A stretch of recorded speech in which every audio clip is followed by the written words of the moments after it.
Hello दोस्तों, आज के वीडियो में large cap mutual fund HDFC top 100 fund के बारे में बात करेंगे। जुलाई के महीने में फंड ने क्या किया है और हम आज उसका रिव्यू करने वाले हैं। अगस्त के महीने में इसका कैसा परफॉर्मेंस रहा है, इस फंड में क्या रिस्क है और क्या वर्डिक्ट है, सब कुछ हम डिस्कस करेंगे दोस्तों।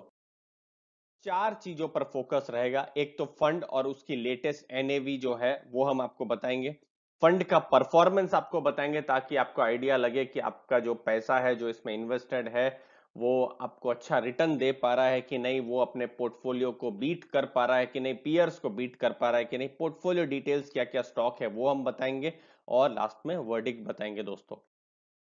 दोस्तों लगभग 20 साल पुराना फंड है। 11 अक्टूबर 1996 से ये फंड है और 18.11% इसने डे वन से इसने रिटर्न दिया हुआ है। इसका मतलब हो रहा है हर 4 साल में पैसा डबल किया है। लेकिन दोस्तों ऐसे बहुत ही कम इन्वेस्टर होंगे जिसने उस समय में इन्वेस्ट किया होगा, क्योंकि तब म्यूचुअल फंड की अवेयरनेस कम थी। लेकिन हमको अभी देखना है पिछले 5-10 साल में क्या था, और वहां पर वो रिटर्न देख के आप जरूर शॉक्ड हो जाएंगे, जो मैं आपको थोड़ी देर में बताने वाला हूँ। 16,202 करोड़ का एयूएम है, यानी इतना पैसा मैनेज करती है, इतना रुपया इनफैक्ट मैनेज करती है। 1.88% का जो खर्चा है एक्सपेंस रेशियो। और अगर आपको एनएवी में इंटरेस्ट है तो 429.78 की एनएवी है और 36.28 ये डिविडेंड ऑप्शन की एनएवी है। ये लेटेस्ट 7 अगस्त की एनएवी मैं आपको यहां पर वीडियो में दिखा रहा हूं। परफॉर्मेंस कैसा रहा है, ये है पहला है वाईटीडी। वाईटीडी का मतलब है जनवरी 1 से लेकर जुलाई 30 तक। देखिए फंड है -14.08 और जो लार्ज कैप जो है इक्विटी उसने है -6.58%, 57% रिटर्न दिया है। तो दोस्तों यहां पर अगर हम कहें तो फंड ने अंडर परफॉर्म किया हुआ है। ये एक दिन, एक सप्ताह, एक महीना इतना नहीं देखते हैं। चलिए 3 महीना देखते हैं। 3 महीना का मतलब है मई जून जुलाई, ये 3 महीने में क्या किया है। तो देखिए फंड ने परफॉर्म किया है दोस्तों। 17.88% पॉजिटिव परफॉर्मेंस है। लेकिन यहीं पर फिर से पीछे हो जा रहा है क्योंकि इक्विटी लार्ज कैप ने 20.57% रिटर्न दिया है। तो फंड यहां भी परफॉर्म नहीं कर पा रहा है। एक साल की अगर हम बात करें तो देखिए एक साल का यानी समझ लीजिए पिछले साल का जुलाई 30 और अभी का जो जुलाई 30 है -6.6% है और इक्विटी लार्ज कैप 3.92 है। तो फंड को ये देखिए यहाँ पर भी नंबर नहीं मिलेंगे।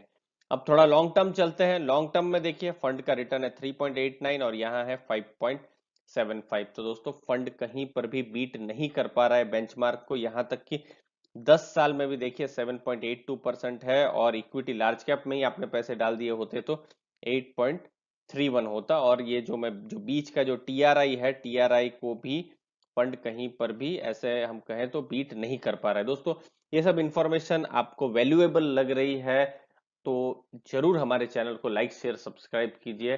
कुछ ऐसे इंटरेस्टिंग डेटा हम आपके पास लाते रहेंगे ताकि आपको बहुत ही आसानी से समझ में चीजें आती रहे। लेकिन अभी भी रिव्यू बाकी है और रिव्यू में सबसे इंपॉर्टेंट बात पोर्टफोलियो, वो हम आपको बताते हैं। तो पोर्टफोलियो, पोर्टफोलियो में इक्विटी, इक्विटी मतलब स्टॉक्स, स्टॉक्स का जो टोटल एलोकेशन है 98.27 है और बाकी का जो है वो 1.72% कैश रखा हुआ है। यानी एक तरीके से प्रशांत जैन साहब जो फंड मैनेजर है एचडीएफसी टॉप 100 के, उन्होंने पूरा का पूरा पैसा इन्वेस्ट करके ही रखा है। आज की तारीख में फंड में 51 स्टॉक है और उसमें से जो टॉप 10 स्टॉक है वो 53% पूरे पोर्टफोलियो को बनाते हैं। तो दोस्तों ये टॉप 10 स्टॉक पे मैं अब थोड़ी देर बाद आने वाला हूं दोस्तों। पोर्टफोलियो का प्राइस अर्निंग रेशियो 13.35। और दोस्तों अगर मैं कुछ पॉजिटिव अगर इसमें ये कह सकता हूं तो वो ये है कि प्राइस अर्निंग रेशियो बहुत ही कम है। अब प्राइस अर्निंग रेशियो कम है, खराब कंपनी हो तभी भी हो सकता है, तो या फिर अंडर वैल्यूड हो तो भी हो सकता है। तो दोस्तों इतने बड़े फंड मैनेजर है, इतना बड़ा फंड हाउस है, तो खराब कंपनियां हैं इसीलिए पी कम है ऐसा तो नहीं ही होगा। अंडर वैल्यूड है, हम उसका बेनिफिट ऑफ डाउट तो देंगे ही। प्राइस टू बुक रेशियो 1.49, ये भी बहुत कम है और ये मैं पूरे फंड में मैं कह सकता हूं कि ये वैल्यू बाई बनता है। जब भी समय आएगा तो शायद ये फंड अच्छा परफॉर्म करे, बट पास्ट का डाटा तो पॉजिटिव नहीं दिख रहा है। अब ये है आपके सामने टॉप की 10 कंपनी। पहला है इंफोसिस, इंफोसिस है 8.17%।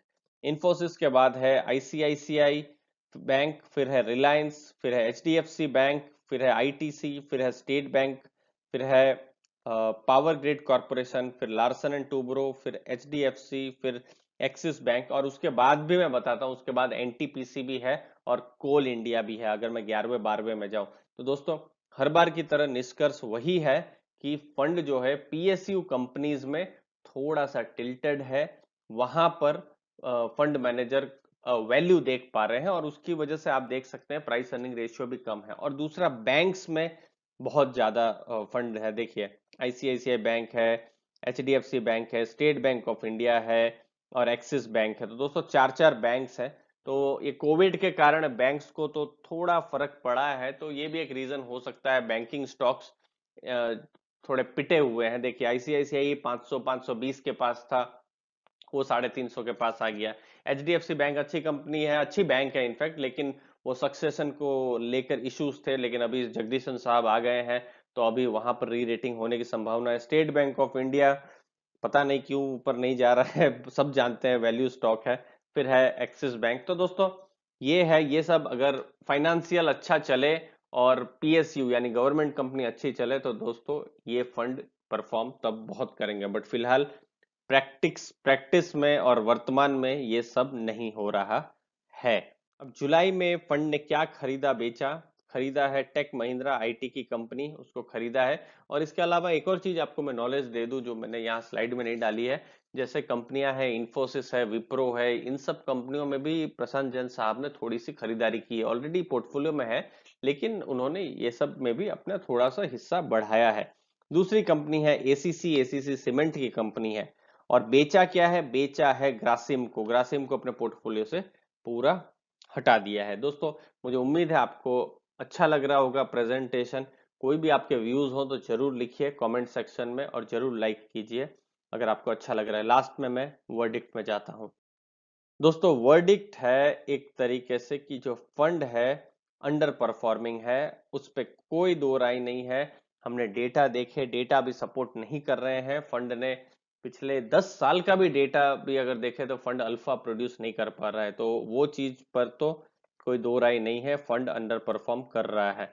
लेकिन कंफर्ट हमारा बैठ रहा है आज की तारीख में भी फंड मैनेजर और फंड हाउस पर। लेकिन अब प्रश्न यही आ रहा है कि कब तक हमारा कंफर्ट बैठेगा? ये पिछले 6 महीने, एक साल से हो गया, इससे पहले से भी फंड अंडर परफॉर्म कर रहा है। तो जो भी इन्वेस्टर होते हैं, इन्वेस्टर्स की भी एक पेशेंस होता है। इन्वेस्टर जरूर 10 साल 15 साल के लिए इन्वेस्ट करते हैं, लेकिन अगर लगातार वो फंड परफॉर्म ना ही करे तो प्रश्न तो कुछ लग ही जाते हैं। लेकिन ऐसा भी नहीं है कि कोई डिसीजन नहीं ले लिया जाए कि निकल जाना चाहिए। उसके लिए तो आप जरूर अपने एडवाइजर से बात जरूर करिए। पीएसयू में बेट है और जो बैंक्स है उसमें बेट है, वो बेट अगर सही हो जाती है, अगर जो एनपीए का डेटा है जितना उम्मीद की जा रही उतना नहीं आया, उससे कम आया, तो फिर जरूर री रेटिंग हो सकती है। आज की तारीख में फंड थोड़ा रिस्की लग रहा है। रिस्क रिवार्ड रेशियो अगर आप देखें तो फिर आप देख सकते हैं रिस्क ज्यादा है, रिवार्ड कम है। लेकिन फिर से मैं दोहरा रहा हूं, गवर्नमेंट बैंक्स, सॉरी, गवर्नमेंट कंपनियां, गवर्नमेंट बैंक्स, ये सब परफॉर्म करती हैं। समझ लीजिए एसबीआई जो आपने देखा, या कोल इंडिया देखा, या एनटीपीसी देखा, या पावर ग्रिड आपने देखा, ये सब अगर परफॉर्म करते हैं तो फंड परफॉर्म करेगा। लेकिन वो भविष्य है, कोई नहीं जानता है। आपको क्या करना है?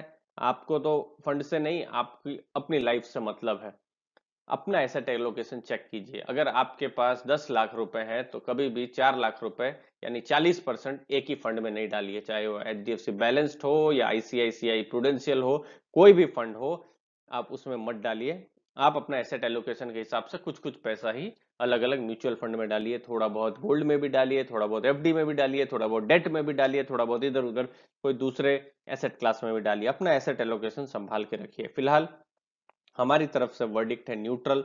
मुझे लगता है कि अक्टूबर महीने में फिर से इस फंड को रिविजिट करना चाहिए कि अभी के जो भी डेटा है वो ठीक हुए हैं कि नहीं हुए हैं, या फंड और खराब हुआ है। और अगर तब फंड खराब होता है तो फिर शायद यहाँ पर बहुत ज्यादा पॉजिटिव गुंजाइश नहीं बनती है दोस्तों। बट उसके लिए 2-3 महीना समय देना जरूरी है। ये म्यूचुअल फंड जनरली स्टॉक्स की तरह नहीं होते हैं कि बहुत लोग 1-2 महीने में बेच देते हैं, 10 दिन में बेच देते हैं। वैसा नहीं होता है, यहाँ पर लॉन्ग टर्म ही रखा जा सकता है। तो फिलहाल न्यूट्रल ही है, लेकिन थोड़ा सा रिस्की भी है। अब फंड मैनेजर के ऊपर है कि कैसे परफॉर्मेंस ऊपर जाता है। दोस्तों वीडियो अच्छा लगा तो जरूर लाइक शेयर सब्सक्राइब कीजिए हमारा हौसला बढ़ाइए। धन्यवाद आपके समय के लिए।